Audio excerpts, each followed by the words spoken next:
नमस्ते साथीहरू, म तपाईहरुलाई आज एउटा जानकारी गराउन चाहन्छु यो किताबको बारेमा।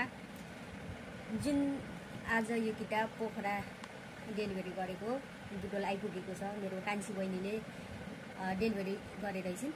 आज कृष्ण बुढा मगर भाइले उपलब्ध गराइदिनु भएको छ। विशेष धन्यवाद दिन चाहन्छु। र अझै यो किताब सबैको मनमुटुमा बस्न सफल होस्, सबैको हातमा पुगोस्, सबैले एउटा पढ्न पाउने मौका मिलोस् भन्छु। सफलताको पनि शुभकामना भाइ। अझै प्रगति गर्दै जानु। तपाईका यस्तै किताबहरू अझै पढ्न पाऊँ, अझै हाम्रो हात पुगोस्, हातमा आउन सफल होस् भन्न चाहन्छु। र किताबको नाम छ जन्मदेखि मृत्युसम्म प्रेरणादायी जीवन यात्रा।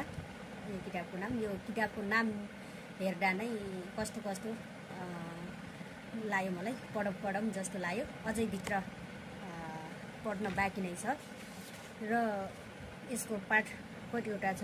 21वटा पाठ रहेछ। यो 21वटा पाठहरूलाई पढ्न बाँकी नै छ। र यतापट्टि हुन्छ आमासँगको फोटो।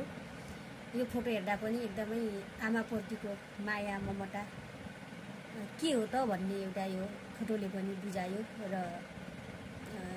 चिनायो। आमा भनेको हाम्रो एउटा अमूल्य चिज हो।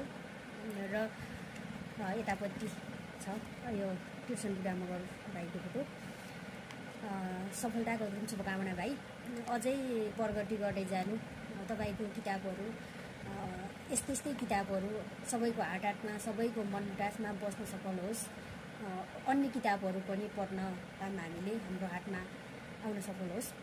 यही नै सफलताको शुभकामना व्यक्त गर्न चाहन्छु। र